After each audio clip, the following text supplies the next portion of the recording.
안녕하세요 여러분, 김영현 전도사입니다. 오늘은 여러분과 함께 과연 공산주의가 성경으로부터 나온 사상인가 라는 제목으로 같이 말씀을 나누기를 원합니다.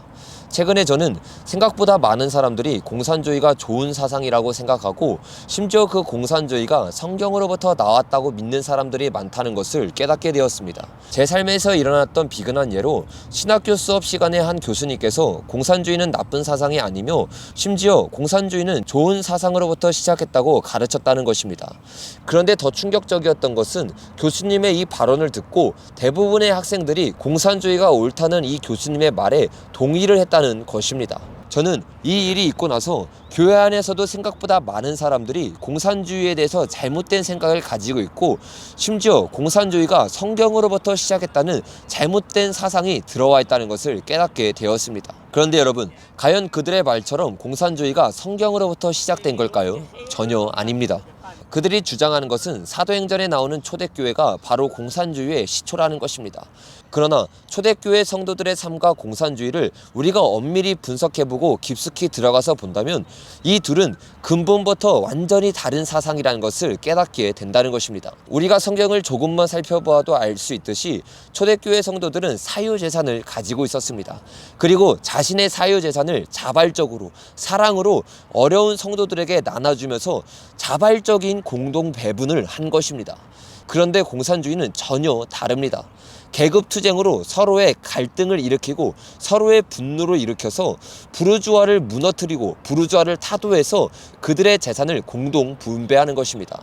이러한 일이 있기 위해서 필연적으로 나타나는 것이 독재자이고 그 독재자의 주도 아래 부르주아를 타도하고 재산을 공동 분배하는 것입니다. 그들은 자발적인 것이 아니라 강제적이고 강압적으로 이러한 혁명을 일으키는 것입니다. 이러한 혁명은 자발적이지도 사랑으로 행한 것이 아니기 때문에 시간이 지나면 지날수록 나라는 점점 어려워지고 가난해지고 살 수 없는 나라가 되어버립니다. 이것이 공산주의의 실체이며 초대교회 성도들의 삶과 전혀 다른 이유인 것입니다. 교회 안에 있는 그리스도인들이 초대교회 성도들의 삶과 공산주의의 삶을 조금 더 쉽게 이해하기 위해서 한 가지 비유를 들어드리겠습니다. 우리가 이것을 조금 더 쉽게 이해하기 위해서는 율법주의 이단과 믿음의 행함이 따르는 참 그리스도인을 보면 됩니다. 이 둘은 겉으로 보기에는 같아 보입니다. 겉으로 보기에는 둘 다 죄를 끊는 것 같지만 그 끝은 완전히 다릅니다.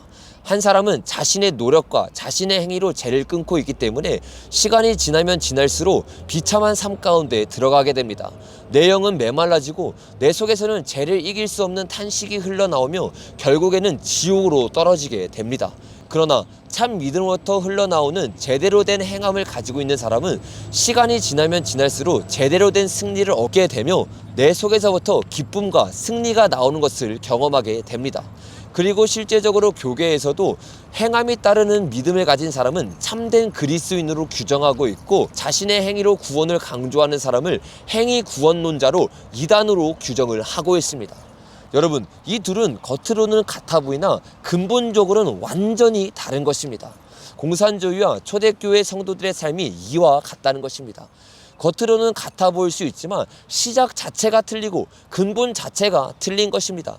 하나는 시간이 지날수록 참된 진리와 믿음과 사랑 가운데서 교회가 발전하고 나라가 발전하여 살기 좋은 나라, 예배 드리기 좋은 교회가 되고, 공산주의는 시간이 지날수록 살기 어려운 나라, 아니 살 수 없는 나라, 예배를 드릴 수 없는 나라가 된다는 것입니다.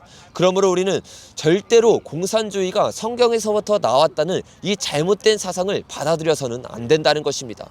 그러나 안타까운 것은 최근에 공산주의를 옹호하고 공산주의가 좋은 것이라고 말하는 사람들이 교계 안에서 인정을 받고 교회를 돌아다니면서 강연을 하고 강의를 한다는 것입니다.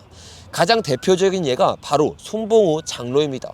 손봉호 장로는 교회 안에서 좌파 사상을 이끌고 들어와서 공산주의를 옹호하고 있는 세력입니다. 그런데 그 장로가 수많은 교회에서 인정을 받고 수많은 교회를 돌아다니면서 강연을 하고 있다는 것이 크나큰 문제인 것입니다. 얼마 뒤에는 온누리교회에 가서 복음, 평화, 통일이라는 컨퍼런스에서 강사로 서서 강의를 한다고 합니다.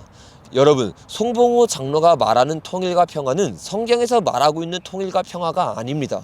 우리가 원하는 통일과 평화가 아니라 북한이 원하고 있는 통일과 평화를 말하고 있는 것입니다. 그런데 그런 강연을 교회에서 듣고 그런 기도 제목을 가지고 기도를 하고 있다는 것이 통탕한 일이 아닐 수 없습니다. 우리는 더 이상 이런 강연과 이런 강의가 강단에서 퍼지도록 놔둬서는 안 되고, 바른 목소리를 내고 항의 전화를 해서까지라도 반드시 그 컨퍼런스를 막아야 되고, 송봉호 장로가 그 자리에 설 수 없도록 우리는 바른 목소리를 내야 할 줄로 믿습니다. 오늘 영상은 여기서 마치겠습니다. 감사합니다.